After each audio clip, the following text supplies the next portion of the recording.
I mean, that really takes the No, cake. we did Mr. not. Halili, We condemned Kasab. I We expected condemned the thing, I and we have- expected we a little still say we more, are holding a little people. more sense of responsibility, a little higher level of Well, I'm maturity, sorry. and a little I'm bit sorry. of introspection. I'm sorry. A little bit of introspection at this juncture. Yeah. But what I seem to be getting is sanctimonious homilies, and you've No. completely I'm ignored sorry. and obviated the question of 54 Indian prisoners of war. What about those 54 Indian All right, prisoners now of let war? me tell you. Why if you let me talk, why doesn't the Pakistani establishment make an honest attempt to find those people in your jails and send them back?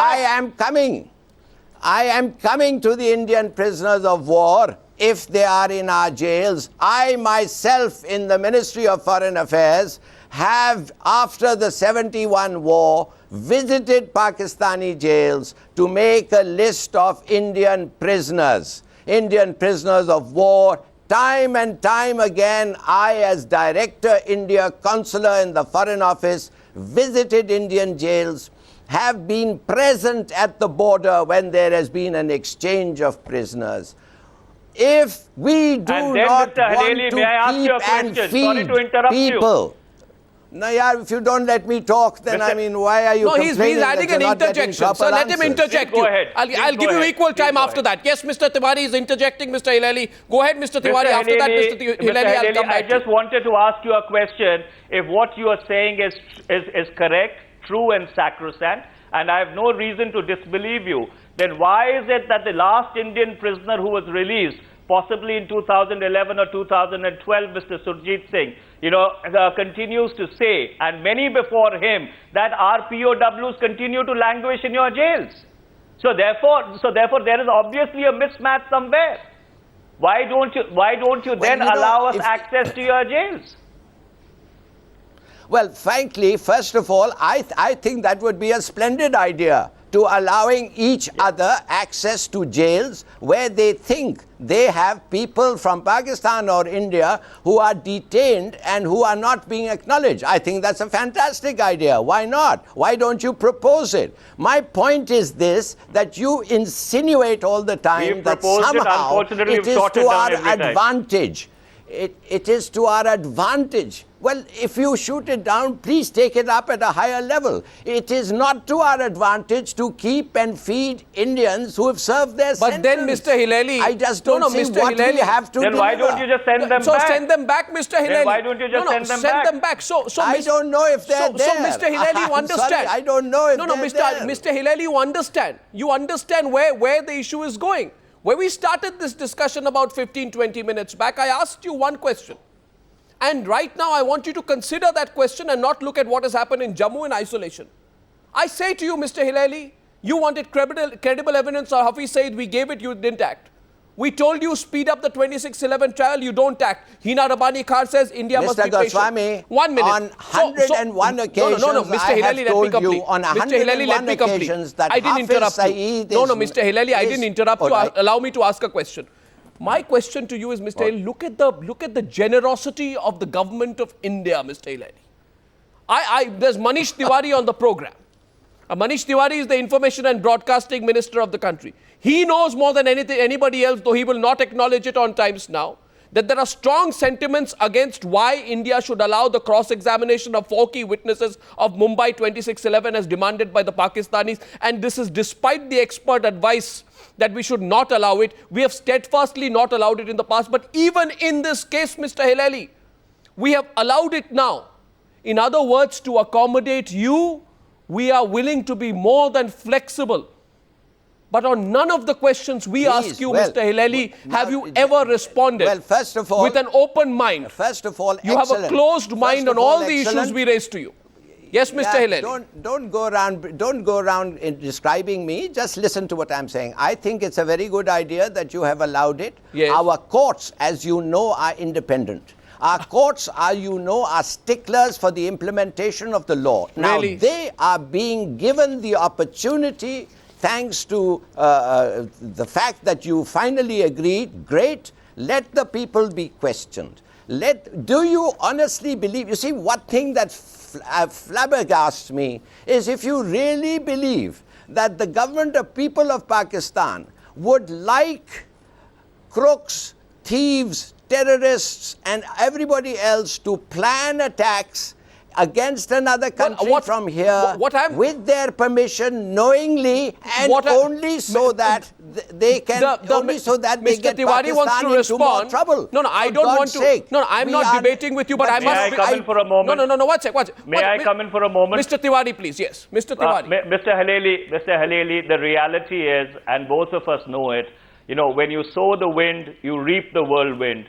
At some point in time, certain people in your establishment decided that terror could be an instrument of state policy. Unfortunately, it has come back to bite you. Look at the kind of sectarian violence that you find all over Pakistan. It's a result of unfortunately flawed policies which you have pursued over a period of time. You thought it would pay dividend. You thought it would get you strategic depth in Afghanistan. You thought it would avenge you, the defeat of Bangladesh. But unfortunately, it's all come back to bite you. So therefore, I think, it's time that the strategic thinking in Pakistan evolved. We have shared challenges in terms of poverty, in terms of illiteracy, in terms of ensuring that indices of human development increase in South Asia. And the sooner your establishment comes to that realization that this is a flawed policy that you've pursued over the last 30 years, the better off that we would be. Hear that, Mr. Hilali, and Mr. Hilali, 1 minute. That's coming from a government minister. 1 second. Since you think I'm an unrelenting hawk,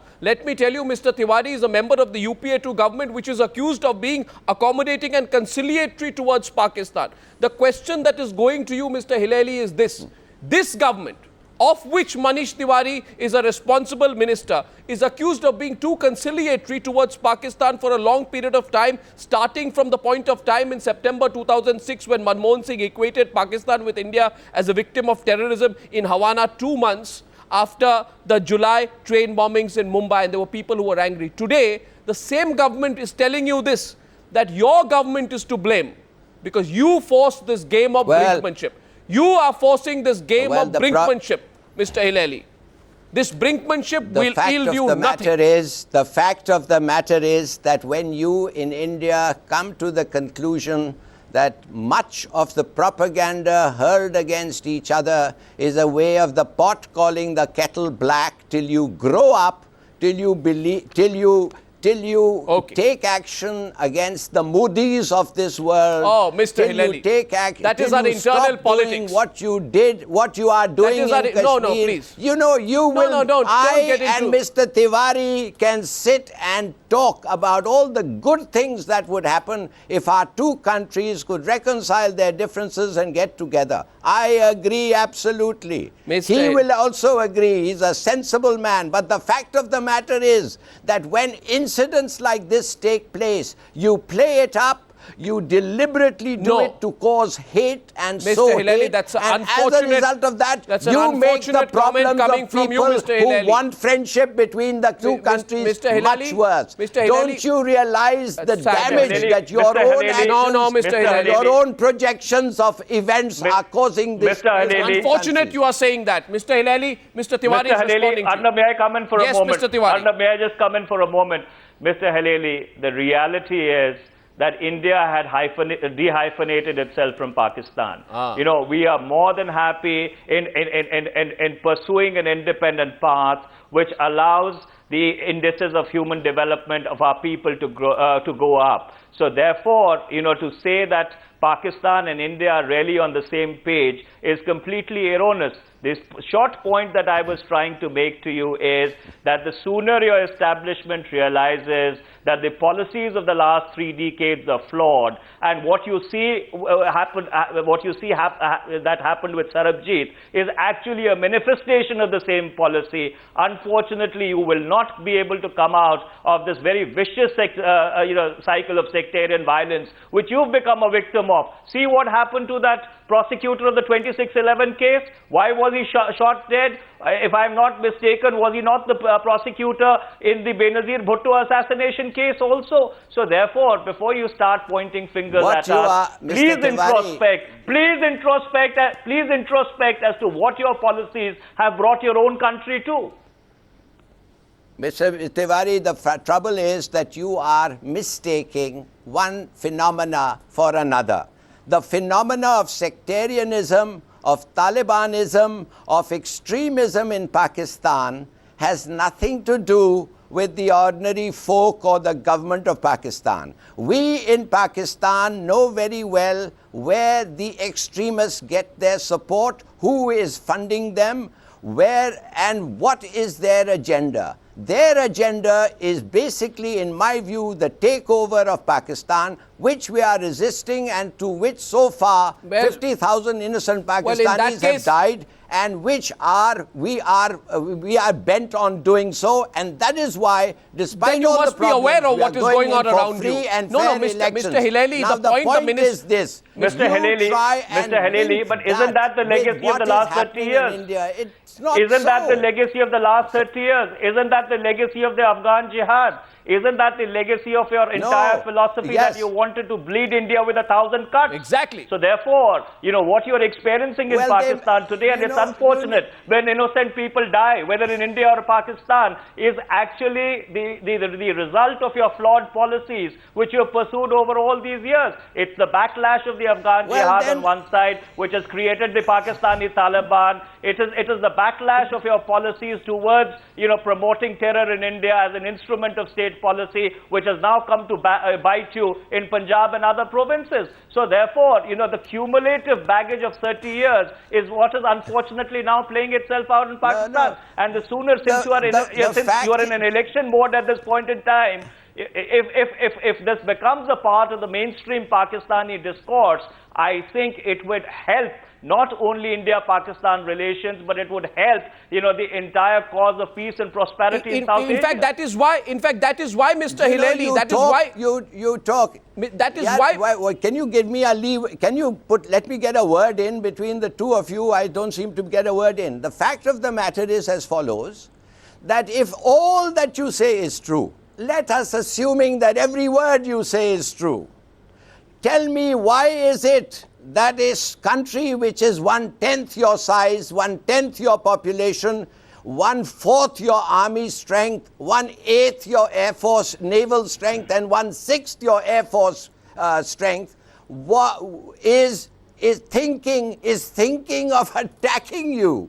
We are not mad. Now there must be something Hilali, that is not even the question. There is no, that is not even the issue. No, 1 minute. Mr. Hilali, don't try and change the goalpost in the middle of the debate. Well, you are by changing the goalpost. There is something that you are doing which changing the goalpost in the middle of the debate. Why don't you sit down and introspect and get to grips with that problem? Well, Arnab,